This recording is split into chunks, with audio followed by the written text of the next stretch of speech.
चलिए अब आपको सीधा जेएसीसी लिए चलते हैं। मुख्यमंत्री अशोक गहलोत संबोधित कर रहे हैं, क्या कुछ वो कह रहे हैं जरा सुनते हैं। अध्यक्ष अडानी ग्रुप गौतम अडानी जी, अध्यक्ष वेदांता समूह अनिल अग्रवाल जी, सुधीर मेहता जी, सीके बिरला जी, एचएम बांगड़ साहब, Chandra Neel Banerjee, Ajay Shriram ji, B Santhanam ji, Arvind Mayaram ji, Usha Sharma ji, chief secretary, Veenu Gupta ji, additional chief secretary, Kuldeep Ranka ji और मेरे तमाम कैबिनेट के मंत्रीगण, विधायकगण और जितने भी इन्वेस्टर्स आए हैं, अधिकारीगण, भाई और बहनों,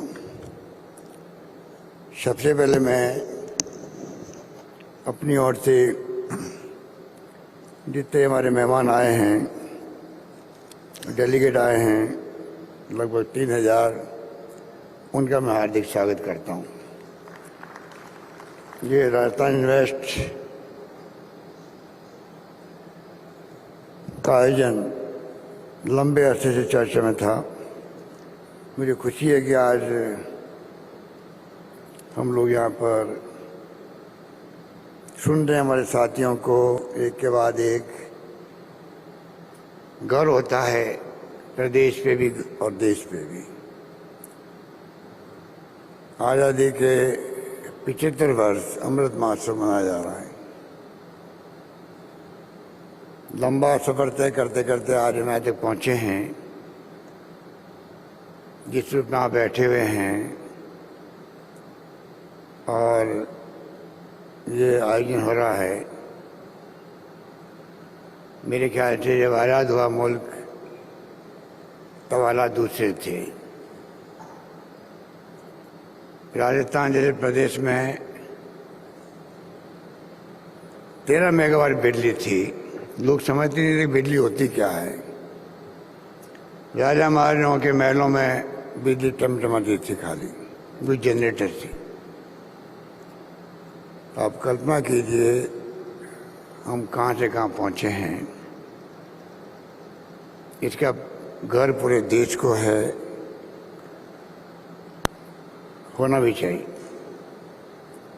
पानी में, शिक्षा में, स्वास्थ्य में, सड़कों में, बिजली में कोई कल्पना नहीं कर सकता था। 13 मेगावाट से आज 23,000 मेगावाट से ज़्यादा बिजली का उत्पादन राजस्थान में हो रहा है। शिक्षा क्या थी कोई सोच नहीं सकता। अब जाल बिछ रहा है। जब मैं 24 साल पहले था मुख्यमंत्री पहली बार, तो 6 विश्वविद्यालय थे। आज 89 विश्वविद्यालय राजस्थान के अंदर, 89 विश्वविद्यालय।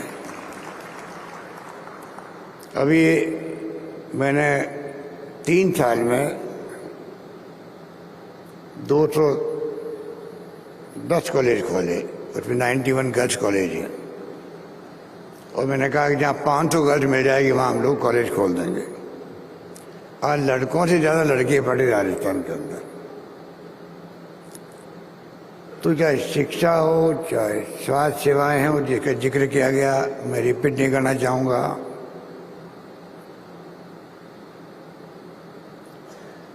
सरकार खुद आगे आकर के शिक्षा को प्रोत्साहन दे रही है। विश्वविद्यालय, कॉलेजेस, अनुपति के अंतर्गत कोचिंग फ्री बच्चों को, और साथ में अभी 200 छात्रों को। दुनिया के किसी मुल्क में जाएंगे बच्चे, उनका पूरा खर्चा पड़ेगा सरकार उठाएगी। ये मैंने घोषणा करेगी बजट के अंदर। और मेरे ख्याल 160 बच्चे जा चुके हैं। तो कहने का तात्पर्य है कि हमने अमृत महोत्सव जो मनाया जा रहा है देश के अंदर, और ये आयोजन भी हो रहा है, हर क्षेत्र में हमने प्रगति की है। सड़कें शानदार राजस्थान के अंदर, इन्वेस्टर के लिए सोचने की बात है कि चाहे लेबर अनरेस्ट हो, यहाँ नहीं मिलेगी आपको। लॉ एंड ऑर्डर की स्थिति यहाँ ज़्यादा अच्छी है। National highways, state highways, mega highways, district major roads का जाल बिछ गया है। तो एक इन्वेस्टर को जो सुविधाएं चाहिए, जिससे आपने देखा अभी मेरे पूर्व वक्ताओं ने फिल्म के माध्यम से भी और अपनी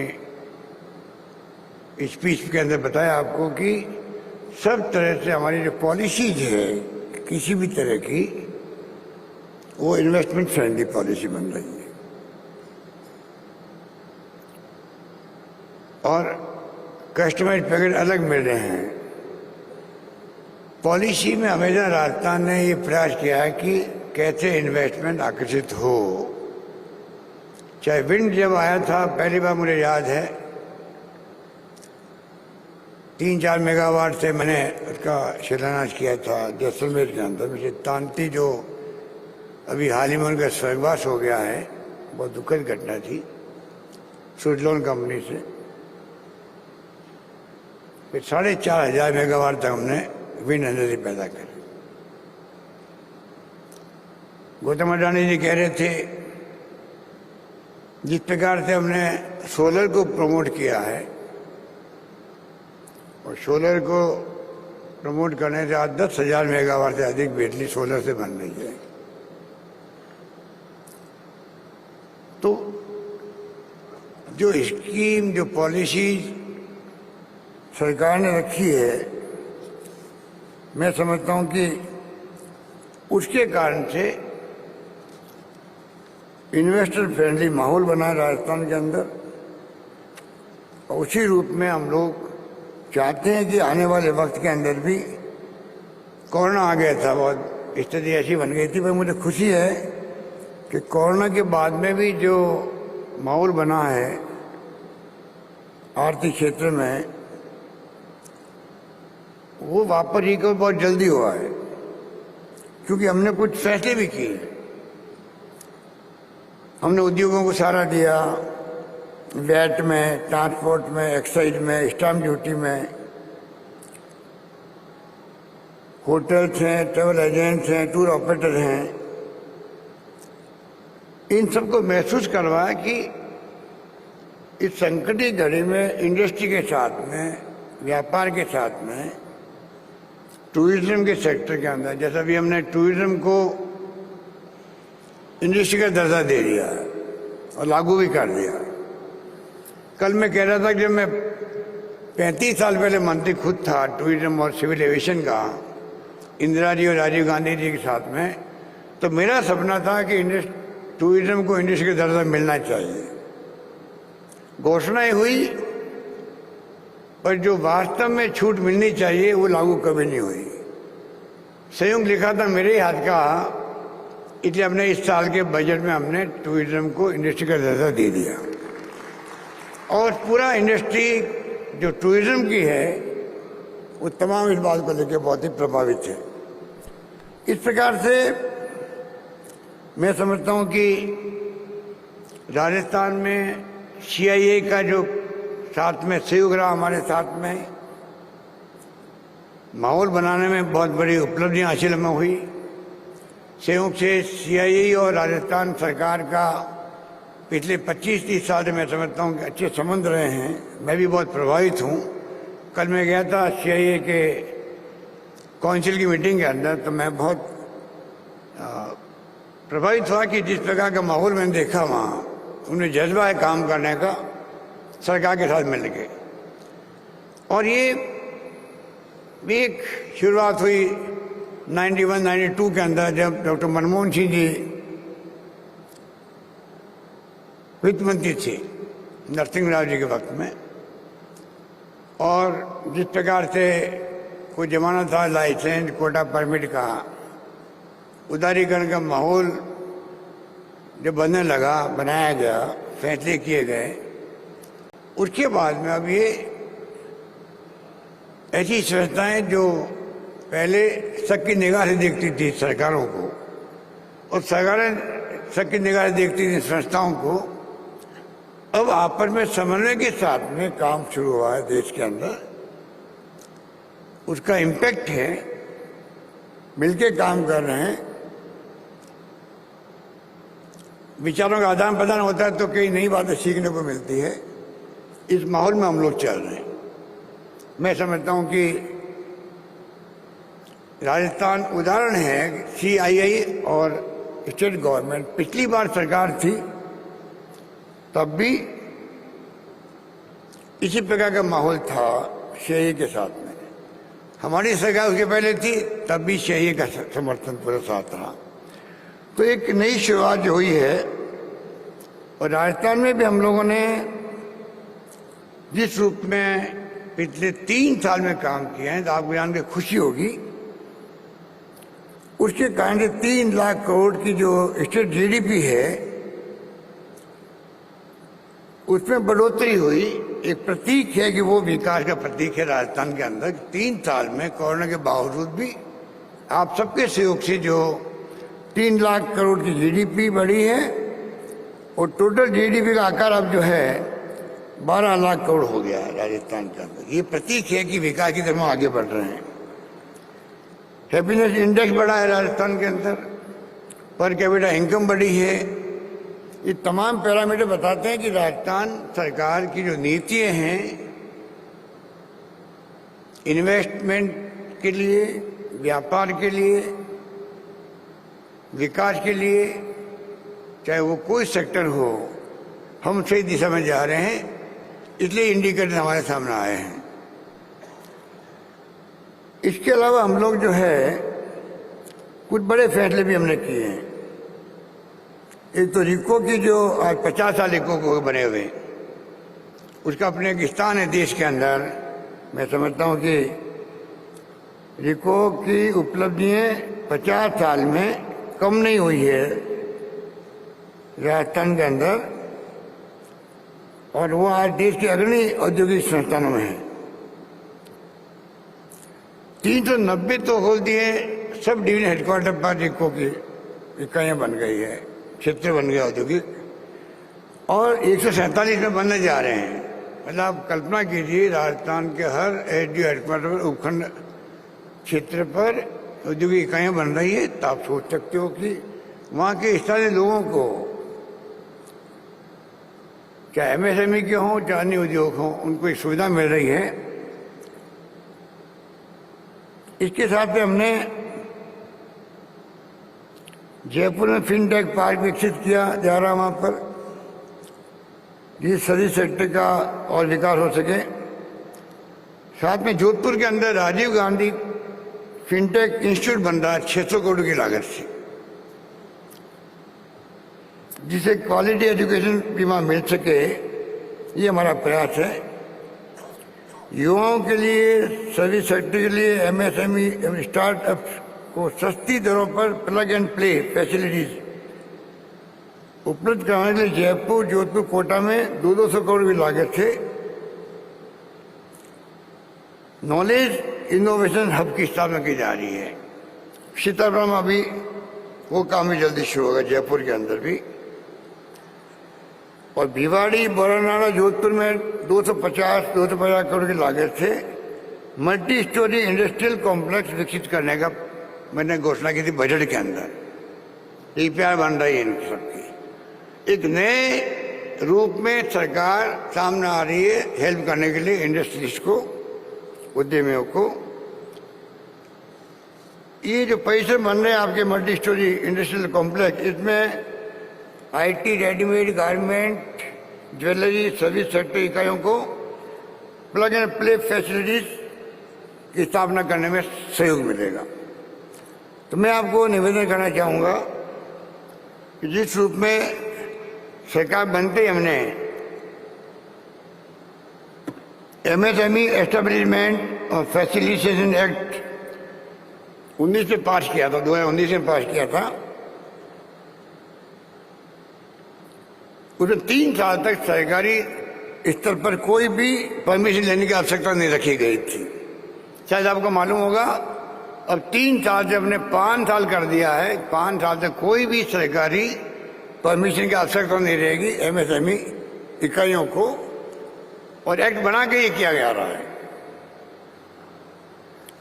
इसके माध्यम से मैं समझता हूं कि सिंगल विंडो सिस्टम हो, चाहे वो अनुमति एक साथ मिल जाए, ये सिंगल स्टॉप शॉप की बात की गई है। हालांकि मुझे अभी भी, मैंने कहा है हमारे अधिकारियों को, एचईएस इंडस्ट्री को भी, इसमें और गुंजाइश है, और ज़्यादा कंफर्टेबल फील करें इंडस्ट्री से आकर के, इसकी जरूरत है। क्योंकि लंबे समय से शिकायत मिलती थी आज़ादी के बाद से कि जब जाते हैं इन्वेस्ट करने के लिए तो हमें बहुत तकलीफों का सामना करना पड़ता है। काफ़ी कुछ कमी हुई है, काफ़ी हमने फैसले किए जिससे कि और फ़ायदा मिला है। इसको और हम लोग चाहेंगे कि कैसे ठीक करें। वैसे बहुत सारे हमने फैसले किए, अभी वक्त नहीं है कि मैं उन फैसलों की तरफ आपका ब्रीफ करूं, पर मैं इतना कह सकता हूं कि कई कामों के अंदर राजस्थान एक मॉडल बन रहा है देश के अंदर, और वही हमारे लिए एक शुभ संकेत है। और जो अभी करीब लगभग 11 लाख करोड़ के जो एमओयू साइन आपने किए हैं, ये पहला है अवसर जब अधिवेशन के दरमियान में कोई एमओयू साइन नहीं हो रहे हैं। पहले काम एडवांस में कर दिया गया कमिटेड एंड डिलीवर्ड थीम के साथ में, पहले ही आप ये काम करें जिससे सरकार अपना काम करने लग जाए। 11 लाख करोड़ के मैं समझता हूं कि एमओयू एलओई का स्थगित होना या करार होना, मैं समझता हूं बहुत शुभ संकेत है। और वास्तव में अगर ये लागू हो जाते हैं, जो कि संभव नहीं होता है फ्रेंकली स्पीकिंग, गौतम भाई बैठे हैं, गुजरात के अंदर भी नरेंद्र मोदी जी ने बहुत गुजरात वाइब्रेंट किए थे, और मेरे ख्याल से, मुझे पता नहीं एक्चुअल में, पर जो सुनते थे 15, 20, 25% समझ लो आप, हो सकता है ज़्यादा कम हो। हम कोशिश करेंगे कि एडवांस में हमने काम किया है तो क्यों नहीं हम लोग कोशिश करेंगे उसे आगे बढ़े। डिपेंड करता है कि स्थिति क्या रहती है। कई बार मंदी के दौर चलते रहते हैं दुनिया के अंदर। मुझे खुशी है कि मनमोहन सिंह के वक्त में भी मंदी का दौर आया था, पर असर कम पड़ा देश के अंदर। अब भी ऐसे फ्लक्चुएशन आते रहते हैं। कई बार तो यूक्रेन में युद्ध हो गया, उसका असर पड़ जाता है देश के अंदर। ये तमाम बातें चलती हैं, पर मैं समझता हूं कि जो गुजरात की बात अभी कर रहे थे गौतम भाई, गुजराती तो देखिए आज़ादी के पहले से ही बहुत सक्षम रहे हैं। आपके वहाँ तो टेक्सटाइल उद्योग और क्या क्या इंडस्ट्री, औद्योगिकरण जो मैं समझता हूँ कि आज़ादी के पहले से ही गुजरात में बहुत ज़्यादा रहा है। गुजरातियों का माइंड ही व्यापारिक माइंड रहा है शुरू से ही, और इसीलिए सक्षम राज्य रहा है। आर्थिक रूप से संपन्न राज्यों में महाराष्ट्र, गुजरात, ज़्यादा गुजरात समझ लीजिए, हमेशा रहा है। और कई बड़े बड़े उद्योगपति उस जमाने में भी, मैं पूछ रहा था भी गौतम भाई, विक्रम सारा भाई से लगा के दादी भाई, कई लोग रहे हैं। बाद में धीरूभाई अंबानी आ गए, अब गौतम भाई आ गए, तो गुजरात का अपना एक और अलग रहा है। पर गौतम अडानी जी, मैं कहना चाहूँगा राजस्थान की बात, जहाँ अकाल सूखे पड़ते रहे हैं आज़ादी के पहले से, सदियों से, उस प्रदेश के अंदर अकाल सूखे पड़ते रहते थे। माइग्रेशन होता था यहाँ से। पशुओं का पानी की व्यवस्था करो, रोजगार की व्यवस्था करो मनुष्यों के लिए, चारे का प्रबंधन करो, क्या क्या नहीं होता था, मैंने बचपन से देखा है। पर ये बात तो मैं समझता हूँ कि ये हमारे राजस्थान के लोगों की हिम्मत को दाद देनी चाहिए गौतम भाई, कि आपके यहाँ तो प्रारंभ में ही ऐसा माहौल था। आज तो गौतम अडानी का नाम सुनते हैं कि दुनिया के 2 अमीर लोगों में आ गया है। ये तो आपका बधाई के पात्र है आप। पर हम जो है, हम अकाल और सूखे की धरती थी, तभी देश को बहुत कुछ देने का प्रयास किया। घनश्याम दास बिरला जी, गांधी जी के सबसे विश्वास पात्रों में थे। जमनालाल बजाज, जिन्होंने सेवाग्राम आश्रम बनाया गांधी जी के लिए, राजस्थान की शेखावटी से, सभी शेखावटी के लोग थे। जितने ही बड़े बड़े घराने हुए हैं देश के अंदर, चाहे वो बिरला हो, बांगड़ हो, पोद्दार हो, गोयनका हो, सिंघानिया हो, अग्रवाल हो, कितने घराने हुए हैं, सब राजस्थान के शेखावटी से गए हैं। अकाल सूखे का मुकाबला करने के लिए गए, तकलीफ में गए थे। कहावत है, एक साहब एक खाली हाथ गए थे और पूरे देश की इकोनॉमी को उस वक्त भी उन्होंने स्मृत किया, और आज भी ये घराने देश के अंदर छाए हुए हैं। देश की आर्थिक व्यवस्था को प्रभावित करने वाले लोग हैं। तो कहाँ तो गुजरात, कहाँ राजस्थान, ये तो आप कंपेयर करोगे। इस प्रकार के हमारे लोगों ने सब कुछ किया है देश के लिए।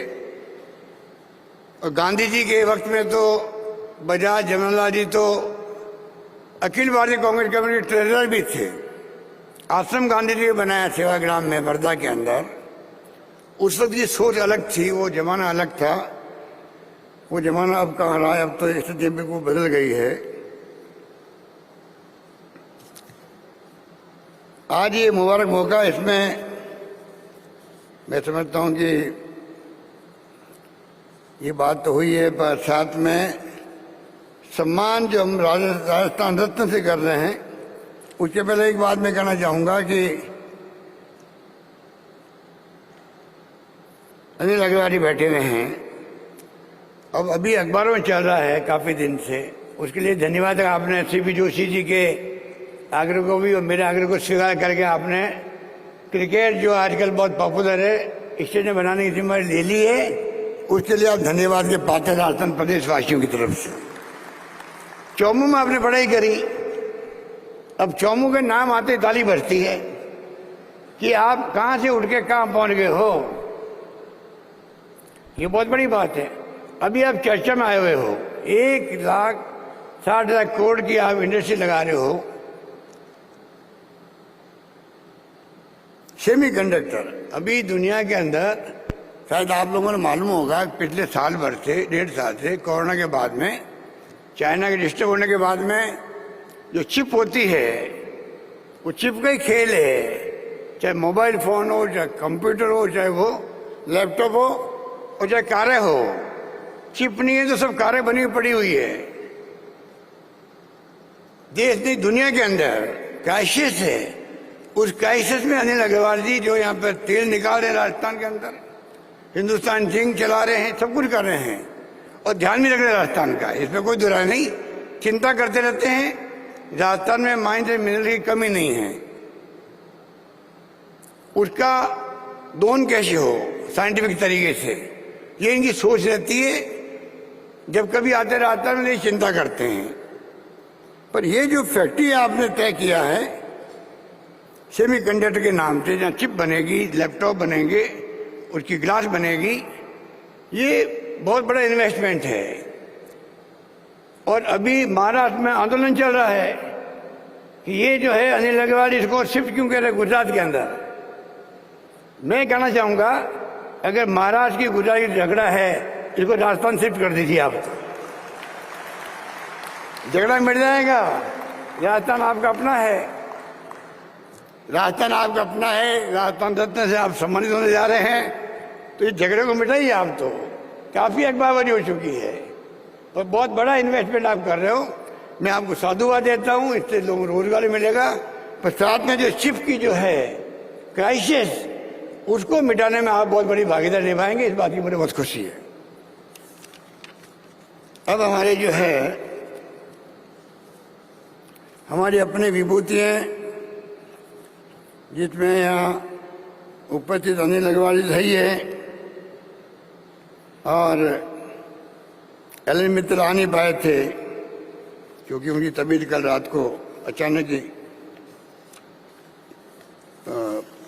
तकलीफ आ गई, तो उनका कल मैसेज आ गया था। पर साथ में अनिल अग्रवाल जी हो, चाहे हमारे RM लोढ़ा साहब हो, जो पहले राजस्थान के चीफ जस्टिस ऑफ इंडिया बने, सीजेआई बने थे। जोधपुर से हैं वो। दलवीर भंडारी जी जो इंटरनेशनल कोर्ट ऑफ जस्टिस में जज हैं, और मालू साहब को आप जानते हो, वीणा के नाम से उन्होंने पूरी दुनिया के अंदर राजस्थानी को, राजस्थानी कल्चर को पहुंचाया है, लोकगीतों के माध्यम से भी। और चीन का निजाम जो अपना आप एक हस्ती है, बड़े शायर भी हैं, देश में दुनिया में जाते रहते हैं। तो सरकार ने तय किया है कि इन पांचों का जो है राजस्थान गवर्नमेंट की तरफ से राजस्थान रत्न पुरस्कार से सम्मानित किया जाए, आप सबकी तरफ से, पूरे प्रदेशवासियों की तरफ से। और ये सिलसिला आगे भी जारी रहेगा। और मैं समझता हूं कि ये सम्मान जो है, हमेशा सम्मान करके समाज खुद सम्मानित होता है, क्योंकि प्रेरणा मिलती नौजवानों को भी कि हम भी क्या जिंदगी में काम करें जिससे कि हम सम्मान के पात्र हो सके। और मेरा मानना है कि ये परंपरा सदियों पुरानी है। हमेशा समाज सेवकों का, महापुरुषों का, सीमा पर जो शहीद होते हैं उनकी मूर्ति लगती है, उनका सम्मान होता है। ये हमारी महान परंपरा, हमारी संस्कृति का अंग है। मुझे खुशी है कि आज इन 5 हस्तियों को सरकार ने सम्मानित करने का तय किया है। उसके पहले भी जब हमारी गवर्नमेंट थी तब हमने कुछ हस्तियों को सम्मानित किया था, पर सरकार बदलने के साथ साथ में कई बार फैसले बदल जाते हैं। अभी हमने इस बार ऐसा पक्का इंतजाम कर रहे हैं, सरकार किसी की भी आए पर फैसले कायम रहे। क्योंकि मुझे कई बार दुख भी होता है, रिफाइनरी को लेके मैं बार बार बोलता रहता हूँ। रिफाइनरी 40,000 करोड़ का प्रोजेक्ट था, जो तेल निकालते हैं अनिल अग्रवाल जी, रिफाइन करने का एचपीसीएल के साथ में 5 साल डिले हो गया, सरकार बदल गई तो वो 40,000 करोड़ की रिफाइनरी 70,000 करोड़ की हो गई। 70,000 करोड़ की इन्वेस्टमेंट लगेगा। तो ये नहीं होना चाहिए। सरकार बदले, हमारी सरकार आती है, हम कोई पुरानी सरकार के फैसले को नहीं बदलते हैं। समय किसी का इंतजार नहीं करता है। वसुंधरा जी के वक्त में ईआरसीपी की योजना बनी 13 जिलों के लिए पानी की, हम उनको चालू रख रहे हैं। आप सुनते होंगे, मुझे बार बार बोलता हूँ मैं प्रधानमंत्री के लिए, भाई आपने वादा किया था जयपुर में, अजमेर में राष्ट्रीय परियोजना बनाओ इसको। तो कई काम ऐसे जो कि हमारी सरकार चली गई, काम रुक गए। हमने तय कर रखा है हमारी सरकार रहे, हम बदलेंगे नहीं बल्कि उनको आगे बढ़ाएंगे। ये मेरी सोच है। ये मुबारक मौका है। खाली एक स्कीम की बात मैं करना चाहूँगा। वैसे देखिए, स्कीम हमारी नवाचार हमने कर रखे हैं देश के अंदर। प्रधानमंत्री जी को भी हम लिखते रहते हैं कि भाई ये नवाचार आप पूरे देश में भी लागू करो। पर चिरंजीवी योजना जो बार बार इसकी चर्चा होती है, दुनिया को घूमते रहते हैं। गौतम भाई और अनिल जी, सीके बिरला साहब बैठे हैं, अजय श्रीराम बैठे हुए, सब लोग बैठे हुए हैं, और बाकी हस्तियाँ बैठी हुई सारी। दुनिया को मालूम है कि दुनिया में सोशल सिक्योरिटी होती है, विकसित राष्ट्रों के अंदर भी। वक्त आ गया कि देश के अंदर भी हर व्यक्ति को सोशल सिक्योरिटी मिले। कोरोना के अंदर मैंने कहा था कोई भूखा नहीं सोएगा। ये बात मैं इसलिए कह रहा हूं कि मुझे गर्व इस बात का है, कॉन्फिडेंस है कोरोना के अनुभव से, कि राजस्थान सरकार कोई काम हाथ में लेगी जिसमें आज वाली इमेज भी शामिल है, इन्वेस्ट राजस्थान भी, उसमें हम कामयाब होंगे। क्योंकि पूरे प्रदेशवासियों को सहयोग मिलता हम लोगों को। हमने तमाम राजनीतिक पार्टियों को साथ लिया कोरोना के अंदर, तमाम धर्मगुरुओं को साथ लिया, तमाम एनजीओ को एक्टिविस्ट के साथ लिया, और तमाम जनता से अपील करी कोई भूखा नहीं सोना चाहिए। मुझे खुशी है कुछ माहौल के अंदर भीलवाड़ा मॉडल बन गया हमारा, शानदार फ्री इंतजाम हुए, इलाज हुए। एक व्यक्ति भी ऑक्सीजन की कमी से नहीं मरा यहाँ पर राजस्थान के अंदर। दवाएं फ्री रखी हम लोगों ने, 40,000 के इंजेक्शन फ्री थे। अब हमने जो स्कीम और आगे बढ़ाई है, पहले फ्री दवाएं थी, फ्री टेस्ट थे, अब हमने जो 10 लाख का बीमा किया है जो देश में कहीं नहीं है। प्रीमियम सरकार भर रही है, कुछ लोगों को छोड़ के, वो 850 रुपये लेते हैं उन लोगों से, पर उसके कारण से जो आज इस स्कीम की शोहरत बढ़ रही है देश के अंदर, 10 लाख का बीमा। ऑर्गन ट्रांसप्लांट है तो अलग से खर्चा उसका सरकार देगी।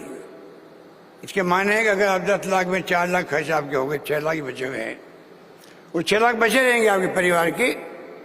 अगर खुदा न खास्ता किडनी ट्रांसप्लांट करनी पड़ रही है, लीवर ट्रांसप्लांट करना पड़ रहा है, बोन मैरो ट्रांसप्लांट करना पड़ रहा है, या और कोई ऑर्गन ट्रांसप्लांट करना पड़ रहा है, 15-20 लाख रुपये खर्च होते हैं, उस परिवार को 15-20 लाख रुपये सरकार देगी, 6 लाख बचा के देगी, जिससे कि वो डिस्टर्ब नहीं हो और उसके इलाज संभव हो जाए। ऐसी स्कीम संभव कहीं नहीं होगी। इस स्कीम को हमने लागू किया राजस्थान के अंदर। MRI free, CT scan free, IPD OPD free सरकारी अस्पतालों के अंदर, और साथ में 5 लाख का बीमा है ऑक्सीजन के नाम से भी, क्योंकि ऑक्सीजन जो है आप जानते हो कि इस देश में करीब 2.5 लाख लोग मरते हैं पर ईयर ऑक्सीजन से। राजस्थान में करीब 10,000 से ज़्यादा लोग मरते हैं। भगवान करे कोई ऑक्सीजन नहीं हो, पर हो जाते हैं। तो हमने प्रोविजन किया इस स्कीम के अंदर, जो 1,35,00,000 परिवारों को कवर किया हुआ अभी तक, करीब 80-90% तक हो चुका है करीब। उसके अंदर 5 लाख का बीमा कर दिया है। अभी जब से स्कीम लागू हुई है लगभग 1,000 लोग मारे गए हैं। पानी बढ़ता बहुत भयंकर, उसमें कई लोग डूब जाते हैं। अभी परसों लोग डूब गए थे, 9 लोग। सबके घरों में 5 लाख रुपये पहुंचने लग गए हैं वो चिरंजीवी हेल्थ योजना पर। और इसके साथ में हम लोगों ने हर परिवार में मुखिया रखा महिला को। महिला सशक्तिकरण के कारण से उन तमाम महिलाओं को, क्योंकि मैंने देखा अभी अनुभव किया कोरोना के अंदर कि ऑफलाइन पढ़ाई हो गरीबों के यहाँ तो वही हुई, क्योंकि उनके पास लैपटॉप नहीं था। ऑनलाइन पढ़ाई कहीं कहीं हुई। तो हमने तय किया 1,35,00,000 परिवारों की महिलाओं को, सबको स्मार्टफोन सरकार देगी।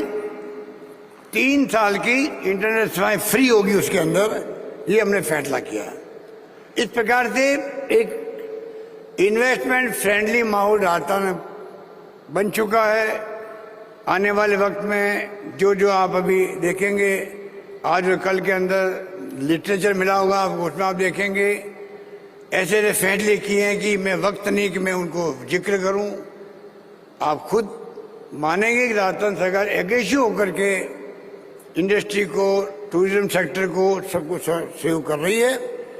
और उसी ढंग से हम उम्मीद करते हैं कि इस माहौल बनने के बाद में और ज़्यादा इन्वेस्टर चाहे देश या दुनिया के यहाँ आएंगे। ये हमारी सोच है। इन्हीं शब्दों के साथ में मैं तमाम जो हमारे मेहमान आए हैं उन सबको मैं शुक्रिया अदा करता हूँ, क्योंकि सब लोग बिजी रहते हैं बिजनेस के अंदर भी। आप लोग सब आए हैं डेलीगेट बन के। मुझे खुशी है कि आपने यहाँ आना मंजूर किया। एक नई शुरुआत हो रही है और मैं चाहूँगा आप सबके सहयोग से राजस्थान में अधिक से अधिक इन्वेस्टमेंट आए, अधिक से अधिक लोगों को रोजगार मिले। क्योंकि समस्या भी देश में बेरोजगारी की और महंगाई की बहुत भयंकर है। हम चाहेंगे देश में शांति, सद्भाव, प्यार, मोहब्बत, भाईचारा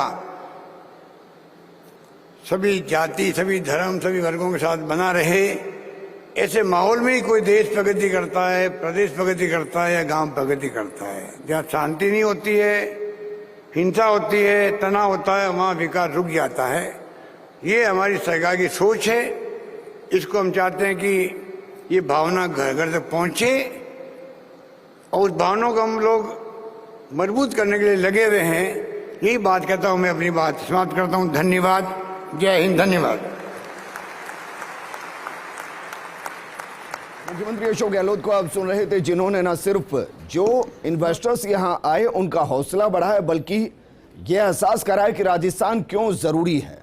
इन्वेस्टमेंट के लिए राजस्थान में अपार संभावनाएं हैं। क्षेत्रफल के आधार पर राजस्थान देश का सबसे बड़ा राज्य है। यहाँ खनिज संपदाओं का अकूत भंडार है। इसके अलावा भी जिस तरीके से क्षेत्रफल के अनुपात में यहाँ की जनसंख्या है वो बेहद कम है, यानी कि इलाका बहुत ज्यादा जिसमें बड़ी बड़ी फैक्ट्रीज लग सकती हैं, बड़ी बड़ी इंडस्ट्रीज लग सकती हैं और इसलिए बड़े बड़े इंडस्ट्रीज के मालिक यहाँ पहुंचे हैं।